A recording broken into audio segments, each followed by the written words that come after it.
A roar shook the earth. A shadow haunted the night. A whole village lived in fear. But one boy's courage was about to change everything.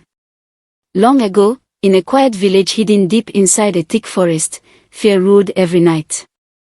As soon as the sun went down and the moon rose, a terrible beast appeared from the shadows. Roar! Its cry shook the roofs of huts and sent chickens running. No one had seen it clearly, but everyone knew its power.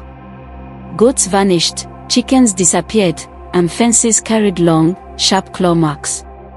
Children wept, and even the strongest warriors feared the darkness. One night, the old chief gathered the villagers. His voice was firm. We cannot let this monster win. If we do nothing, our village will be lost. But the people shouted back, it is too strong. Too fast. Too dangerous. Then a single voice rose. I will face it. Everyone turned. It was Ao, a young boy with bright eyes and a fiery heart. Ao, you are too young, the chief warned. But Ao stood tall. If we all hide, the beast wins. I may be young, but I am not afraid. The chief looked into Ao's eyes and saw courage. He nodded. Then we will stand with you. The village came alive with hope.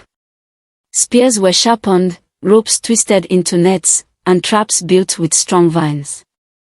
But Ao had a different idea. The beast is clever, he said. We cannot fight it with strength alone. We must outsmart it. He planned through the night, certain that even the strongest enemy must have a weakness. That evening, silence filled the village. No drums, no laughter, only the sound of Ao's footsteps as he walked to the center. In his hands, he carried a small spear and a blazing torch. Behind him, the villagers hid, waiting for his signal. The forest grew still. Then, asterisk thump. Thump. Thump, asterisk. The ground shook. Out of the darkness came the beast. It was huge, with fur blacker than night and eyes glowing red like fire. Its teeth were sharp as knives. Roar! The sound echoed like thunder. But Ao did not run. He raised his torch high. You hunt the weak, he shouted, but I am not afraid. Come for me. The beast growled and charged, claws tearing through the earth. Ao's legs trembled, but his spirit was strong. At the very last moment, he cried. Now! Ao leapt aside. Nets flew through the air, ropes tightened, and spears struck the ground. The beast roared and struggled, but the villagers worked together, pulling with all their strength until it fell to the earth, bound in vines. Its glowing eyes burned with rage. You think you can stop me, it snarled. But Ao stepped forward, torch in hand. Why do you bring fear to us? What do you want? The beast thrashed, then suddenly grew quiet. Its eyes softened, its voice trembled. I was not always like this, it said. Long ago, I was a man. But I was greedy. I took too much from the land. The spirits cursed me, turning me into this monster. I attacked because I was angry, and alone. Ao's heart ached, but his voice was firm. You cause pain. You must make it right. The chief stepped forward with his staff, his voice steady. If you wish to heal, you must promise to do good.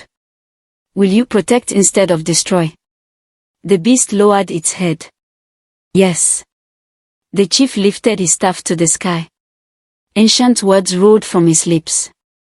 The stars shimmered, the air grew warm, and suddenly, the beast began to change. Its claws faded, its fur melted away. Standing before them was an old man, weary but human once more. He bowed low. Thank you. From this day, I will guard the land I once harmed. From that night on, the village knew peace.